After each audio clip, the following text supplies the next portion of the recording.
La ponction pleurale est un examen courant dans la pratique quotidienne pneumologique. Elle consiste à recueillir, à l'aide d'un trocar, du liquide pleural afin d'en identifier sa nature. L'autre principale indication est l'évacuation d'un épanchement pleural abondant.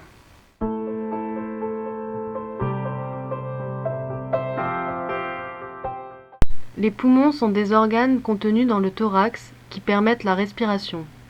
Ils sont enveloppés par des membranes de protection et de recouvrement, les plèvres pulmonaires. L'ensemble repose sur les deux coupoles diaphragmatiques. La plèvre est constituée de deux feuillets. La plèvre pariétale accolée à la paroi thoracique, la plèvre viscérale accolée au poumon. La cavité pleurale, située entre les deux feuillets, est virtuelle chez le sujet sain et présente chez le sujet malade. Sur ce schéma, nous voyons la plèvre viscérale en marron et la plèvre pariétale en violet. Entre les deux, la cavité pleurale. L'espace intercostal. Chaque côte est unie à une autre par les muscles intercostaux. Un externe, un interne et un intime. Le fascia endothoracique sépare l'espace intercostal de la plèvre pariétale. Le pédicule intercostal, composé d'une veine, d'une artère et d'un nerf, est situé dans le sillon costal de la côte sous-jacente, entre les muscles internes et intimes.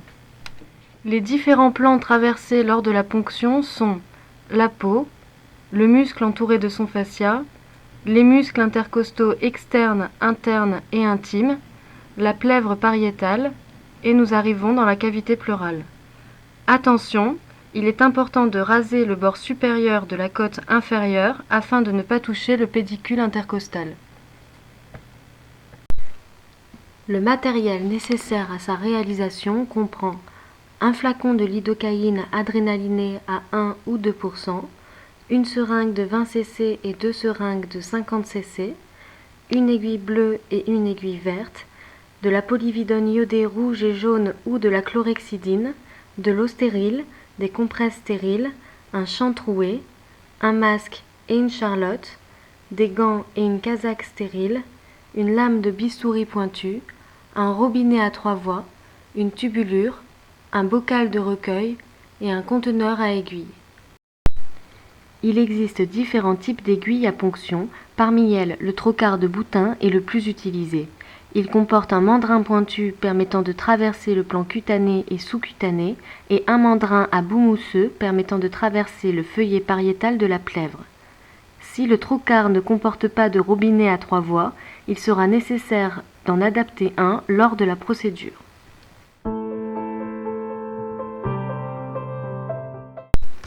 Le patient sera installé au bord du lit, jambes pendantes. Il est appuyé sur un oreiller qu'on aura disposé sur une tablette.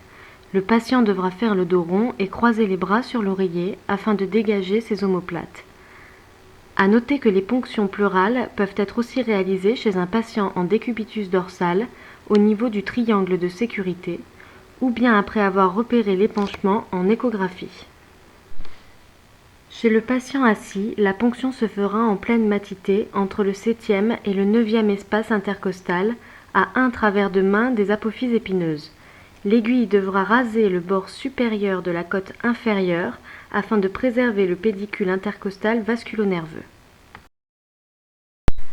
La présence d'un épanchement liquidien se traduira cliniquement par une abolition du murmure vésiculaire à l'auscultation et par une matité à la percussion de la paroi thoracique. Ces éléments orienteront le clinicien dans le choix du meilleur site de ponction.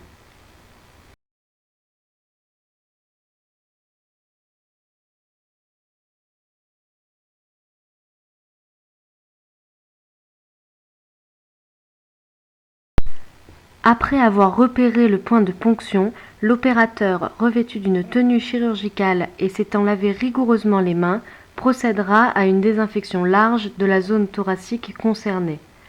Les conditions d'asepsie au cours de la procédure doivent être strictes afin d'éviter tout risque d'infection de la cavité pleurale. L'étape suivante consistera à mettre en place les champs de manière à ce que seule la zone de ponction reste découverte.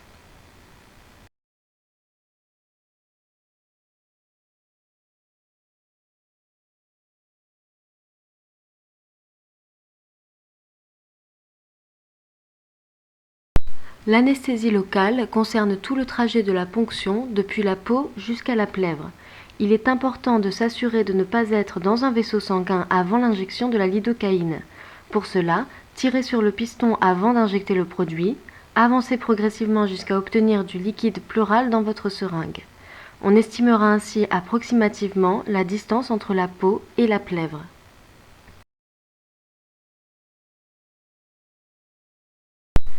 À noter qu'en début d'anesthésie, l'opérateur peut injecter une petite quantité de lidocaïne sous l'épiderme de manière à obtenir une papule permettant de repérer le point de ponction.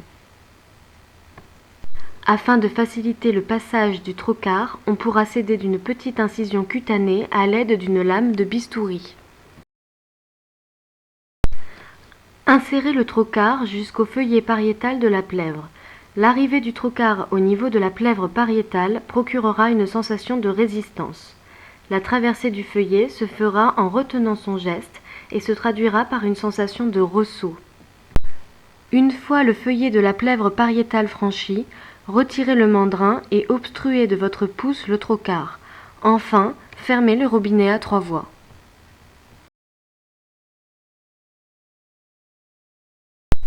L'étape suivante consiste à adapter une seringue de 50 cc sur l'une des extrémités du robinet à 3 voies. Reste ensuite à ouvrir le robinet et à aspirer le liquide pleural.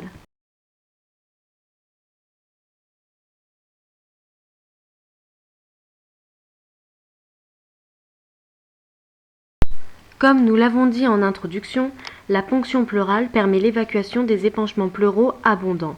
Pour cela, après avoir fermé le robinet à 3 voies, adaptez sur l'une des extrémités une nouvelle seringue de 50 cc et sur l'extrémité restante, une tubulure dont la partie libre ira se jeter dans le bocal à recueil. Ouvrez ensuite le robinet de manière à pouvoir aspirer du liquide pleural dans votre seringue, puis tournez le robinet et expulsez le liquide de la seringue dans la tubulure. Enfin, tournez le robinet de manière à faire communiquer la cavité pleurale et la tubulure.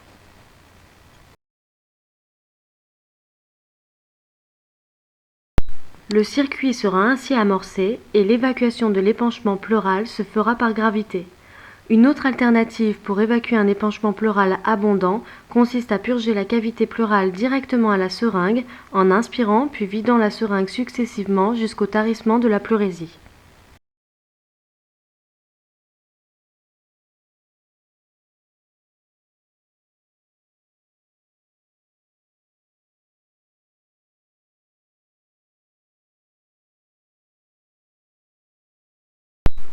La survenue d'une toux, de douleur ou comme ici le tarissement de la pleurésie représente des critères motivant le retrait du trocar et l'arrêt de la ponction.